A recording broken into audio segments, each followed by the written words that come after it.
Este es otro directo que quiero hacer, que no hay nadie, pero como los videos quedan ahí, entonces no importa que no tenga ningún espectador. Es que quiero compartir con ustedes algo porque estaba leyendo que en el mundo, en los últimos 2 años, ha habido un aumento impresionante en lo que es impresionante, en lo que tiene que ver con suicidios en todo el mundo, de personas muy jóvenes, incluso adolescentes y niños. Y yo pienso que a veces uno cuando está sufriendo demasiado puede pensar que acabar con la vida sea lo mejor que le puede pasar. Pero, como me dijo una vez un maestro, uno a veces puede pensar en la muerte, pero no en la muerte física, sino en la muerte de su historia, en la muerte de la forma de vida que ha tenido hasta ese momento en que uno quisiera acabar con todo. Cuando yo tenía como 16 años, estaba viviendo una situación muy dura. Estaba viviendo en la casa de un hermano que abusaba de mí. No me tocó, no me puso a tocarlo, nada. Pero las cosas que me decía, la forma en que me abrazaba, todo eso, hablaba claramente de otra cosa. Entonces yo no quería vivir en la casa con mi mamá y no quería vivir en la casa con él. Entonces me fui a vivir a la casa de una amiga. Y la mamá de mi amiga me dio posada, fue muy linda. Yo quería contar lo que me pasaba y se lo contaba a mis compañeras, pero las compañeras lo que me decían era, a una compañera en especial, y esa compañera lo que me decía era, ay, Hilo. A mí me decían Hilo.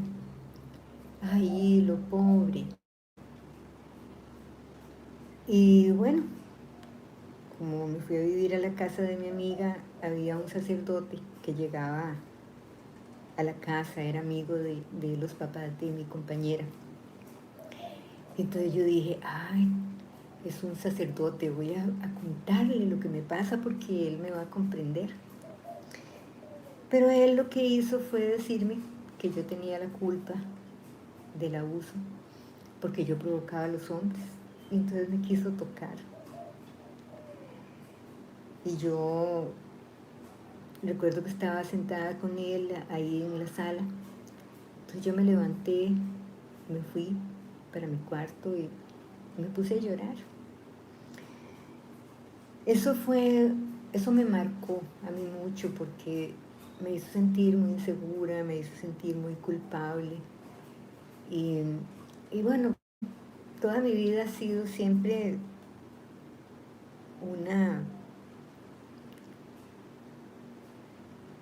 un intento de mi parte de que me aceptaran, de que me quisieran. Y esa desdicha que yo siempre andaba llegó como hasta los 30 años, en donde 32 años tenía, en donde yo decidí matarme.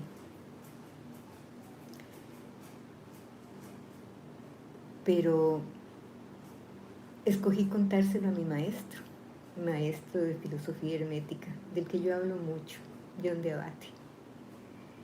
Y John me dijo, mira, Ileana, yo te entiendo, yo entiendo lo que estás sintiendo, entiendo por lo que estás pasando. pero ya tú has escuchado que existe otro tipo de muerte, y es morir a la vida que uno ha tenido y nacer a una vida nueva. Esa es la muerte de la iniciación, me dijo. Y yo le decía, pero es que yo me siento demasiado triste, yo siento que yo no hago nada en el mundo, que yo sobro, que nadie me quiere. Y él me dijo, bueno, hagamos una cosa, meditemos juntos, ahora en la noche. Me dice, yo llego a mi casa como a las 11, entonces siéntate a meditar como a las 11 y meditamos juntos. Y te paso energía para que te sientas mejor. Si después de ese tiempo sigues pensando en la muerte, yo no me voy a oponer. Entonces yo me fui para mi casa y como a las 11 de la noche empecé a relajarme, empecé a respirar profundo y entré en meditación, porque yo antes meditaba hasta 3 veces al día. De pronto yo sentí que por aquí me entró una corriente de energía, es lo único que puedo decir, que hizo que yo estirara los brazos y las piernas, y esa corriente entró y salió por los pies. Y yo abrí los ojos y dije, se fue John. Nada más, era la única explicación que había. Me impactó tanto que dije, no, yo no me voy a matar. Yo voy a practicar todas las cosas que a mí me dijeron que hiciera. Entonces, empecé continuando con la meditación, empecé a observarme a mí misma en la interacción con los demás, a observarme cuando estaba sola, lo que yo pensaba, lo que yo sentía, si había cambios cuando estaban otras personas, esos cambios se daban cuando estaba con qué tipo de personas. Y empecé a llenarme de mí misma. Eso no puedo explicarlo. Yo solamente puedo recordar el sentimiento de llenarme de mí misma. Es todo un proceso, para no cansarlos con el cuento, es todo un proceso que me llevó a eliminar de mi vida las depresiones. Yo me pongo triste, algunos días me pongo triste, qué sé yo, uno se enoja, se pone triste, se pone alegre, uno vive de acuerdo a lo que siente por dentro, a lo que viene de afuera, a todas esas cosas. Pero son cosas que no duran toda la vida, ni lo incapacitan a uno, como sucede con la depresión. Y ese pensamiento de morir también se fue de mi vida.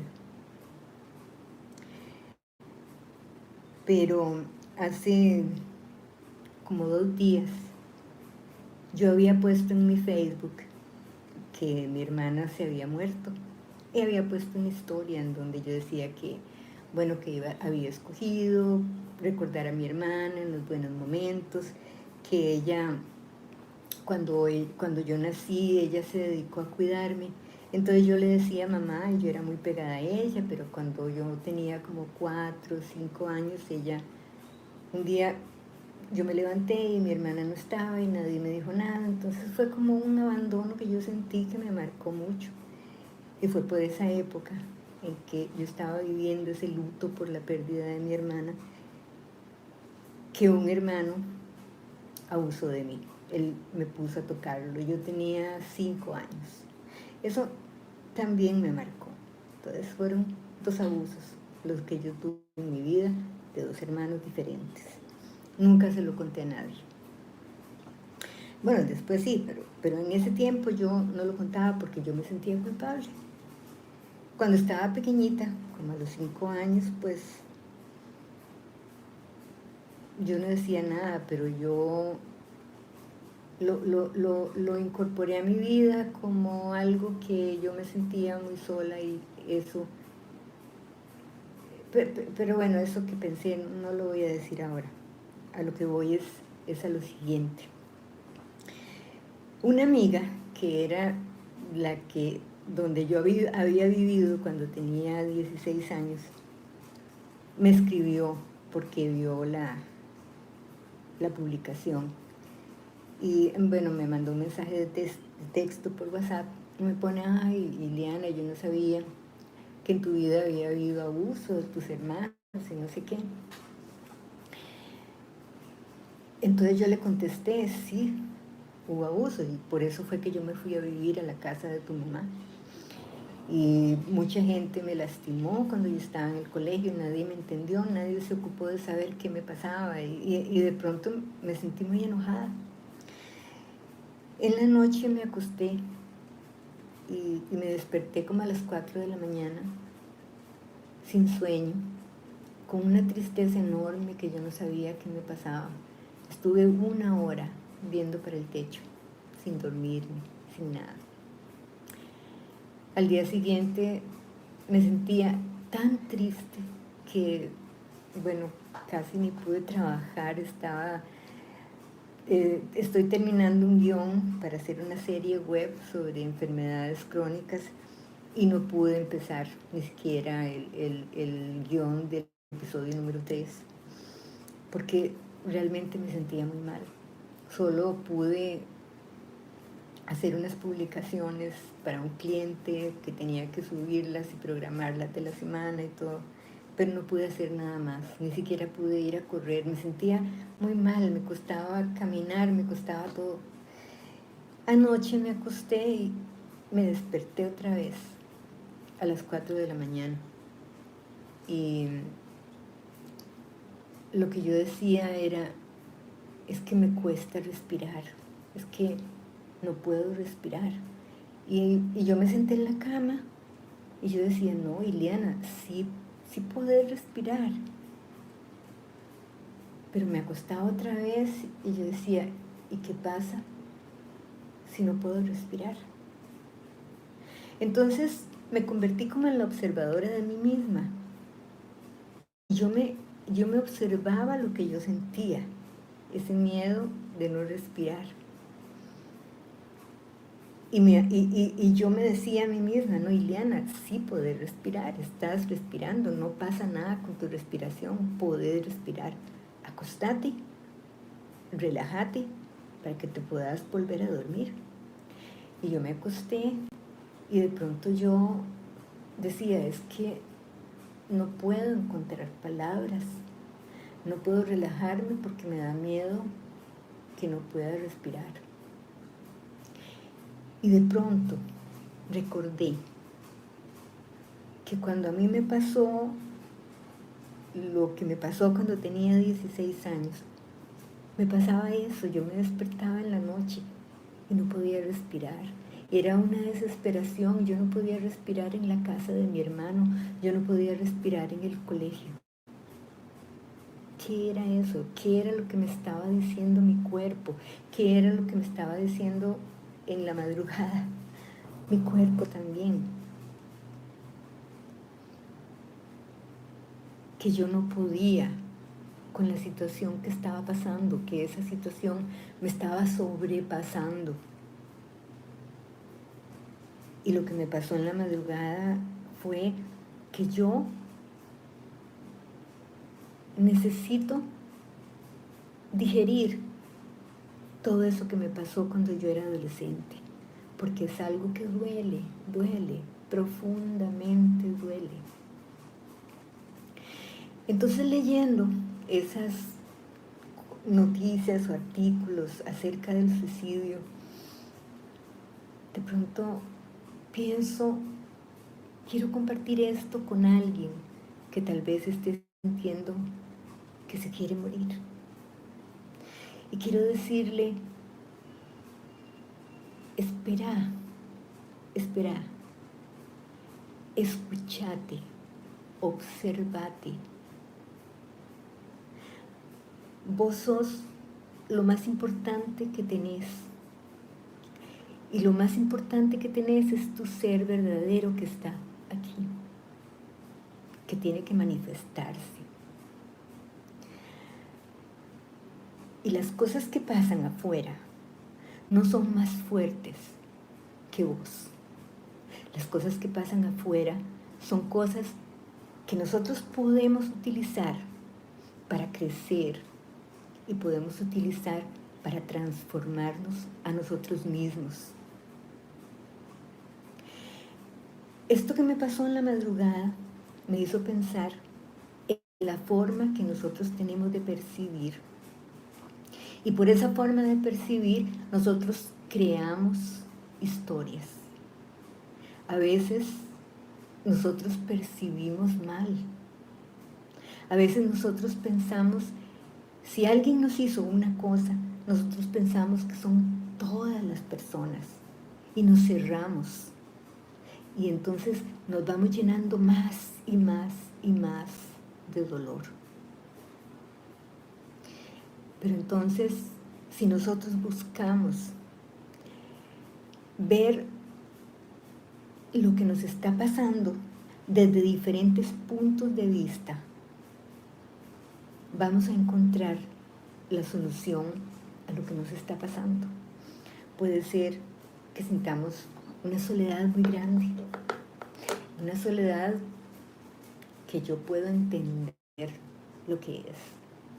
Puede ser que sea una soledad de nosotros mismos, que nos sentimos vacíos de nosotros mismos, o puede ser que no tengamos a nadie, o puede ser que estemos llenos de gente, pero no sabemos cómo comunicarnos, o los demás no saben cómo comunicarse. Las cosas que están pasando en este momento, todas estas restricciones, todo este absurdo de estar alejado de la gente, todo este absurdo del alcohol en gel, de las mascarillas, esos pobres niños que tienen haciendo fila con una distancia así que casi que la maestra lleva 1 metro para medir la distancia que hay entre un alumno y otro. Todas esas cosas nos destruyen. Pero tenemos que aprender a verlas desde otro punto de vista. Tenemos que aprender a verlas no como desde el punto de vista de las personas que nos ponen las restricciones pensando que son ellos los que tienen la razón, sino pensando que son ellos los que están equivocados. Y vamos a hacer algo que es levantarnos por encima de la situación. No hagamos caso de estar alejados de los demás. Porque cuando uno está en grupo, acuérdense cuando a uno le daba gripe, por ejemplo, ya estoy hablando del bicho, pero es que esta situación del bicho lo lleva a uno a sentir una gran tristeza por todas estas restricciones que ponen. Y yo creo que nosotros tenemos que seguir con los demás nuestra vida y vivir como si respetáramos las restricciones, vivir como si respetáramos la mascarilla, pero nos ponemos la mascarilla y le levantamos aquí una cosa para que por acá nos entre el aire. Así me pongo la mascarilla yo me pongo la mascarilla y le abro aquí y entonces me sale el aire y se me sale la nariz y no me importa. Si alguien llega y me dice póngase bien la mascarilla, yo hago así y ya después al ratito se me baja y yo respiro bien, porque no quiero dañar mi salud. Esas cosas lo ponen a uno mal.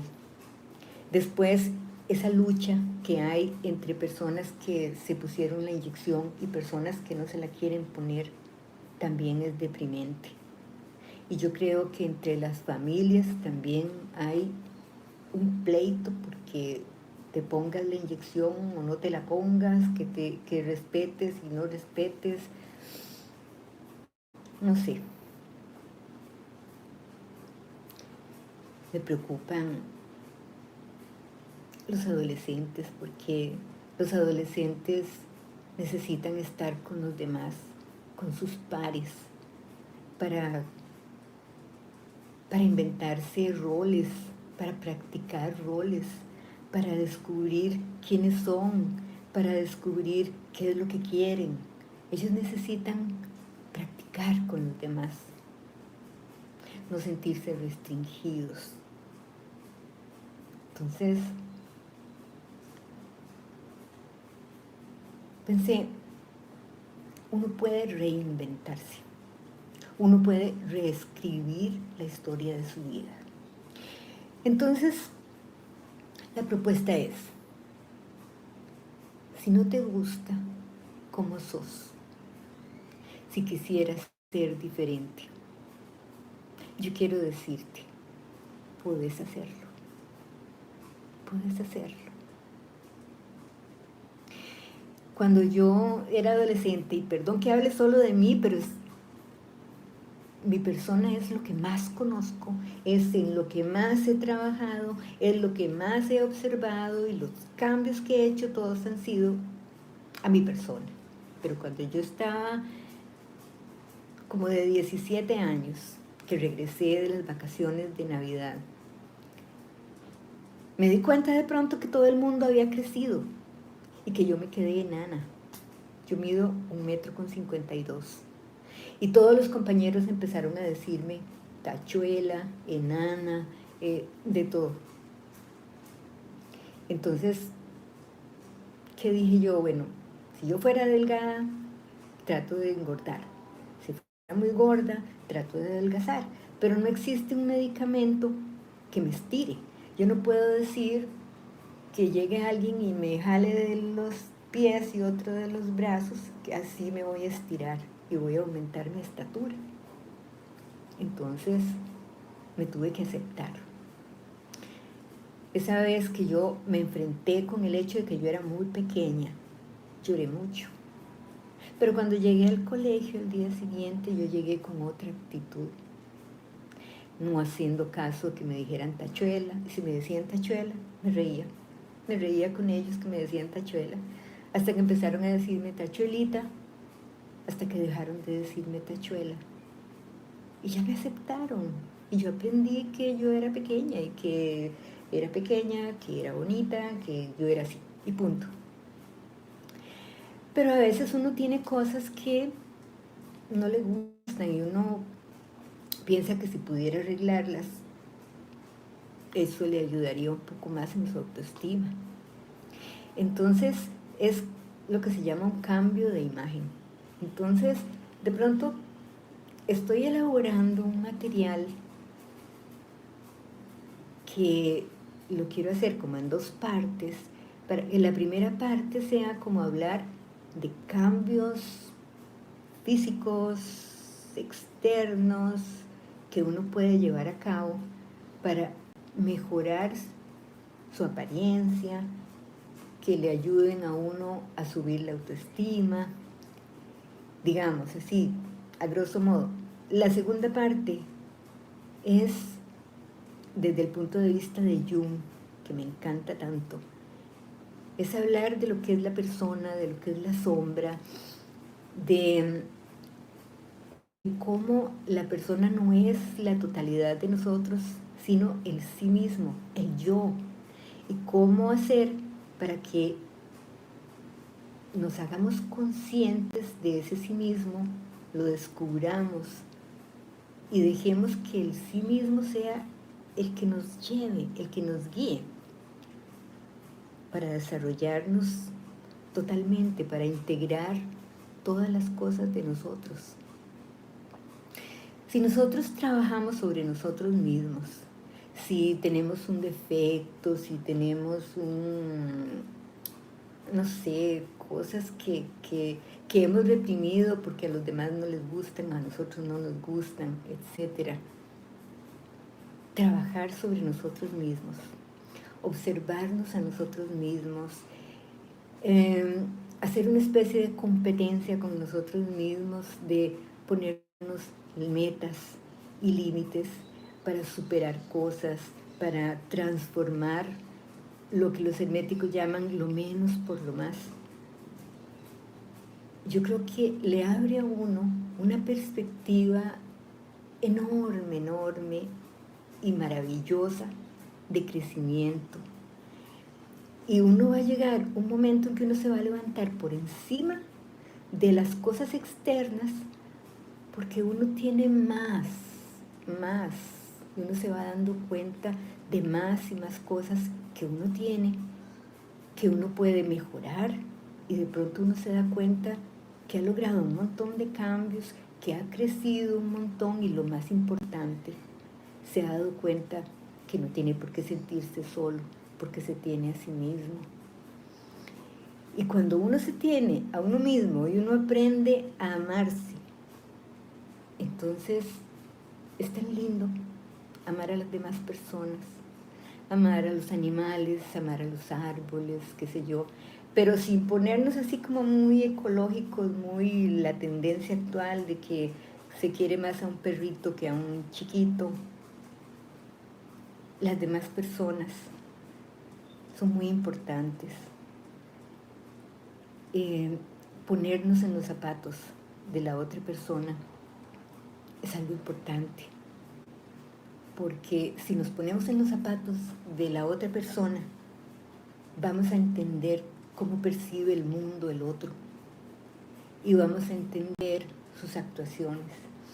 Y si son personas que nos han hecho un daño en el pasado, entonces nos ponemos en los zapatos de esa persona y vamos a percibir cómo percibió esa persona la situación que te hizo daño. Entonces es increíble porque vamos a descubrir un montón de cosas y vamos a empezar a hacer, mira, yo no había pensado desde ese punto de vista. Esta persona actuó de esta manera no porque me estaba dañando, sino que estaba pensando en su propia vida, hizo tal cosa y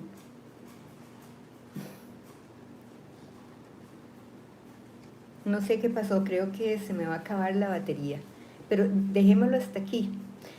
Vamos a ver, no sé quién me escuchó ni nada, pero espero que lo vean después. Feliz Navidad.